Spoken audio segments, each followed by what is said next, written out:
How do you pray the trials, the troubles, the seasons of suffering on this human journey through a broken world? For years, I have engaged with God the Father, my Abba, through studying and reflecting on the scriptures and offering my verbal and written prayers. But here and now, Abba is meeting with me in my prayer of imagination, speaking old biblical truths in a new way. The calendar tells me that spring is coming, but there are no visible signs of change. I am garbed in layers of protection, trapper hat, heavy coat, scarf, gloves, thermal waterproof boots, and wool underclothes to enable me to endure brutal weather. Yet my body aches, my nose tingles from the biting cold, and my fingers and feet are numb. I barely feel them anymore. I have been plodding the snowy trail for months and limping these last few days. Turning to face the trail behind me, I see an endless line of solitary footprints marking the white expanse. An inner desperation, hypervigilance, and tightness in my chest are my constant companions for each step of this costly journey as I navigate snowdrifts, ice, storms, and bitter cold. Despite the colorless beauty, I no longer want to be here. The days are short, and setting up camp each afternoon is more about survival than rest. If only I could climb into a dark cave and let a frozen sleep enfold me to escape this hardship. I yearn for relief, but I sense the spirit, Ruah, pressing me forward as if forbearance matters and a destination is near. So I keep moving, one foot then the next. I persevere, I pray, and I persevere a little more. I lean heavily on my walking stick, a gift from my brother as we journeyed through autumn leaves along a trail long past. Although there is nothing on the map, I notice a sign up ahead along the trail, but I can't quite read it yet. The wind brushes my cheek, and I know Ruah is present. I cannot see her, but she reminds me that she is with me. I know my brother is close. He pointed me in this direction, but I haven't seen him for days. I long to hear his voice and feel his hand on my shoulder through my countless layers. There is an allure to the winter journey, but I did not foresee the relentless adversity, the harsh landscape, the obstacles, the depletion. I long for a reprieve from the endurance required on the winter trail. Finally, I come to the unremarkable, weather-worn wooden sign. It reads Respite Retreat, marking a path branching off the main trail and leading into the woods. A gust of wind nudges me toward the path. Ruah's intent is clear. With low expectations, I follow it. A short trek through the trees and the space opens up. A stalwart stone structure rises from the snow-covered landscape, a small castle of sorts, complete with turret pointing to the sky. The monochromatic scene is lit by glowing windows of golden light, and unexpectedly I feel a slight surge of energy and a spark of hope. With a deep breath, I resolutely trudge up the shoveled path, which is disappearing quickly beneath another layer of snow. A placard hangs by the wooden door. Welcome to Respite Retreat. Reaching for the handle, I pull open the door. Warm air rushes out and snow blows in. Quickly, I step inside and forcefully push the heavy door shut again. I pause and look around. There is no one at the wooden counter, but I see a few folks in the small dining area off to the right, a cafe of sorts. With my snowy glove, I tap the old-fashioned metal bell, set my pack down, and lean my walking stick against the counter. Unwinding my scarf, I inhale deeply and notice the scents, a wood fire, and a hint of something sweet, perhaps from the cafe. Resilience still feels tenuous and threadbare, but Rua moves, and the spark of hope flickers. A voice from the cafe calls, "Coming, just a minute." I am too worn out to be impatient, so I just rest against the counter and wait. My gaze finds the large stone fireplace by the edge of the cafe. A worn leather couch and overstuffed chairs are strategically positioned around it, scratched up with use and mottled with the passage of time, an invitation to pause. I take note that I will settle myself in one of those chairs if there is room in this place for me. Snow on my coat starts to melt, dripping on the carpet, and my body begins to thaw from the aching cold. A white-haired man, more timeless than old, strides toward the counter. There is a warmth about him, but also a posture of strength and authority. Strangely, he seems familiar. "Welcome to Respite Retreat. I am glad you are here, especially since the storm is beginning again. I have a room on the 3rd floor, the turret room. Do you want to stay a while?"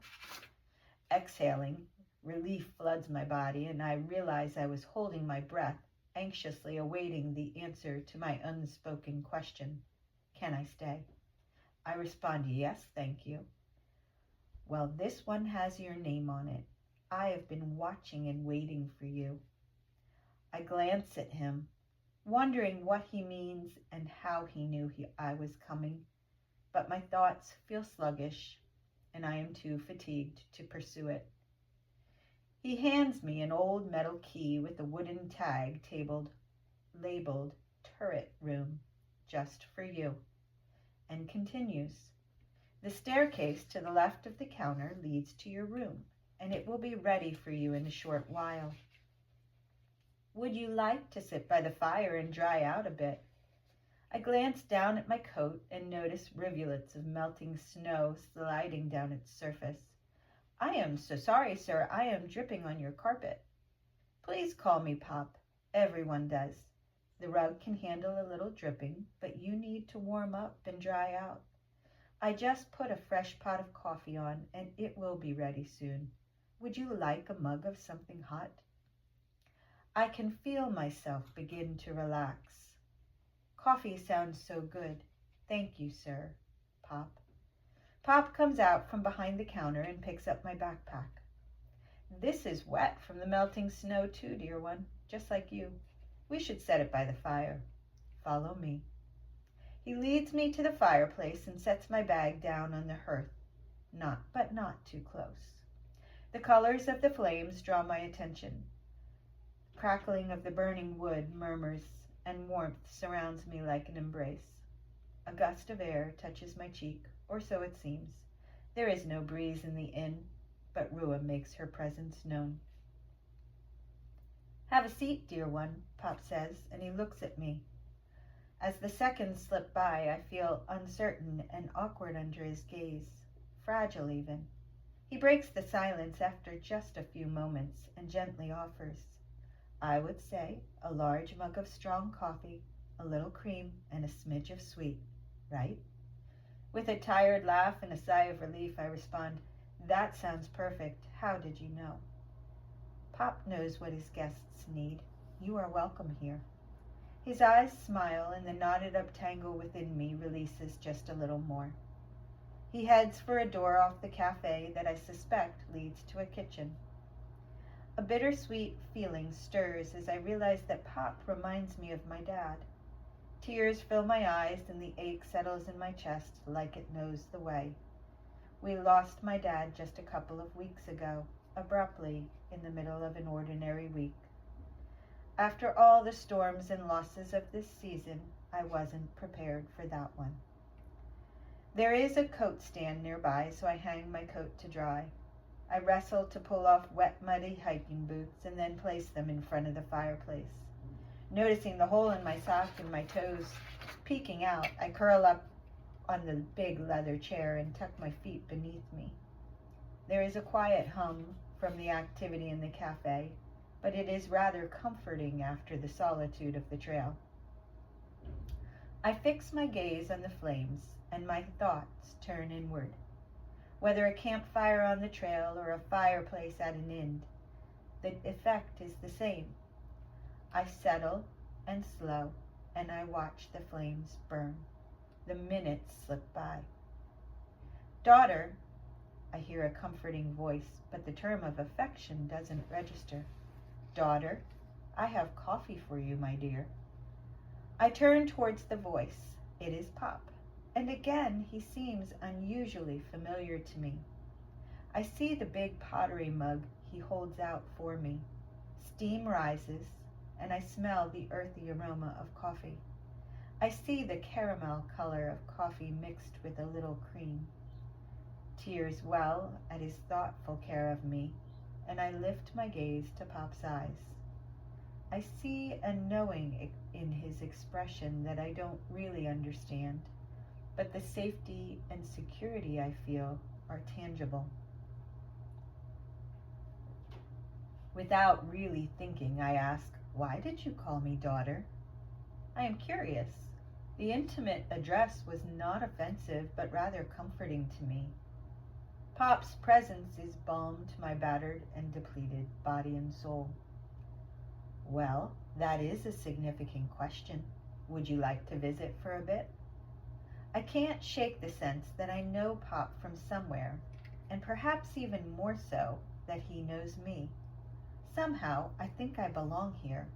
I feel a visceral sense of home. I look towards the window where the snow is falling furiously. Taking a deep breath and slowly exhaling, the tightness within me unwinds a little more. Well, judging by the scene outside, it looks like I am going to be here for a while. He smiles. Yes, that seems to be the case. He pulls a chair over from a cafe table nearby and sits down. Pop leans toward me. You feel like you know me, don't you? Hesitantly, I nod. I have known you for a very long time, my girl. You were created in my heart long before you were conceived or born into this world.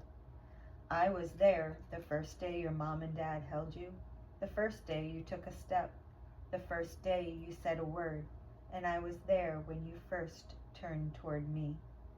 You have been talking with me from before you can remember. I am Abba in your prayers and in your journals. I am God the Father in the biblical story, Yahweh, Adonai, Jehovah Rapha, I am that I am, and the father of the prodigal son and his older brother. Jesus, my son, is your brother, your Savior and King. He walks the trail with you, and even when you cannot see him, he is nearby. And Ruah, my spirit, is with you always, sometimes hidden, and sometimes felt like the wind, both gentle and powerful.